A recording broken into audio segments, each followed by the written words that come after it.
Color and hue. What's the difference between a color and a hue?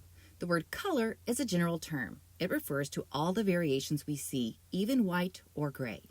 Hue is the term for the pure spectrum colors, commonly referred to by the color names red, orange, yellow, blue, green, violet, which appear in the hue circle or rainbow and are known as our primary and secondary colors. How to answer the question, what is a tint? A tint is any color plus white. The first bowl has our red color plus water in it, and I have 4 bowls to the right that all have water in it, which will equal our white paint. Now by taking our color and then putting it into our white, we have just created a tint. Now by taking this tint and putting it into another white, we have created another tint. By taking this tint and moving into another white,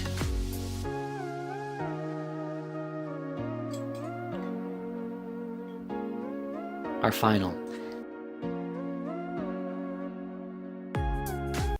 In today's lesson, you will glaze your mid-century modern hand plate using a tint and a hue. For 3 of my examples, I used the lighter color, the tint, as the base layer of my glazing, and I chose to decorate with a darker color, the hue. In this example, I used the hue as my base layer and used my tint to decorate. Notice they're all a little bit chalky because they haven't been fired yet. And now, this is what they look like fired. The red was my hue, and I used some white to make a tint as the base layer. And then you'll see it next to the other examples as well that have already gone through the kiln firing process. On your desk, you should have your bisque fired hand plate, a couple of paintbrushes, a chosen hue and white to make your tint, plus a coloring page to pass the time. Here is the hand plate I finished. It has also been bisque fired, so it's pretty hard. And here is my hue, which I've chosen a red. And I also have a white, which I'm now going to create a tint with by adding several drops of my original hue to this white. I'm going to count on about 10 drops here. You could use a little more or a little less.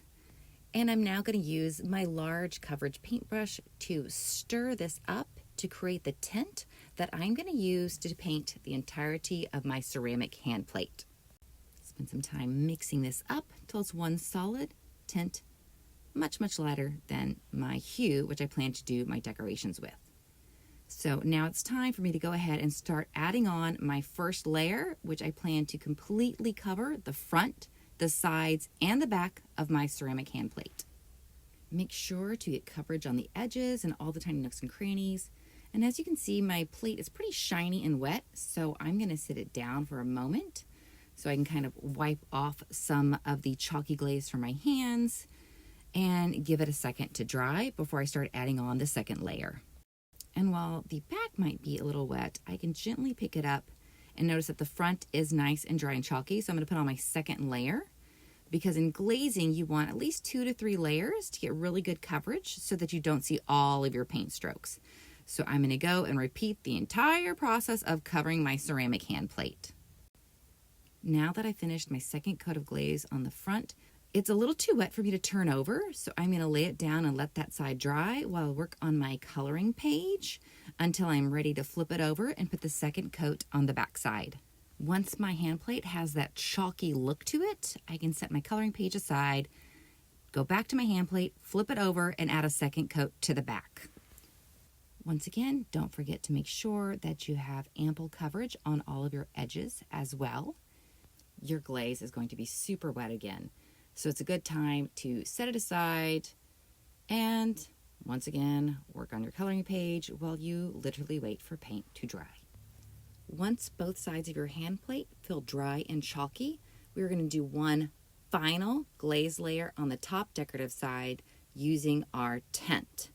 You're going to do full coverage on this, and once this part is fully covered, you can move on to decorating with your hue. This is where it's artist choice. I'm going to take my hue and add a little bit of color down here at the round part of my hand plate. I'm not going to fully cover it. I just kind of want to blend in a little bit of that darker color down here at the base without fully covering it. And my paint is still wet, so I'm actually mixing the hue in with my tint. And lastly, I'm going to use the hue to decorate the parts of my ceramic hand plate where I used the pasta shapes to create depth and movement and added a lot of detail on top. You can choose to do as much of this or as little of this as you like. This is your creative choice. As you can see, the decorative elements I added are very, very wet. Since the glaze is so thick now, these bits I've added are going to take much longer to dry. So I'm going to gently set it aside so that I do not smear it. And I will go back to that shadow coloring page so that I can wait for the glaze to get dry enough for me to pick it up again. When I pick it up, I notice that the dots may be wet, but the edges are dry and chalky. So I can carefully flip it over to check the back side of my hand plate. And I notice while I may still be able to see my name, you may not, especially if the glaze has filled in your etching.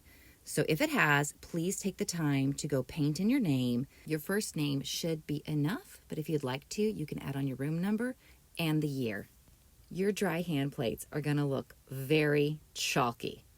This is not what they look like after they go into the magic kiln and are fired to nearly 2,000 degrees.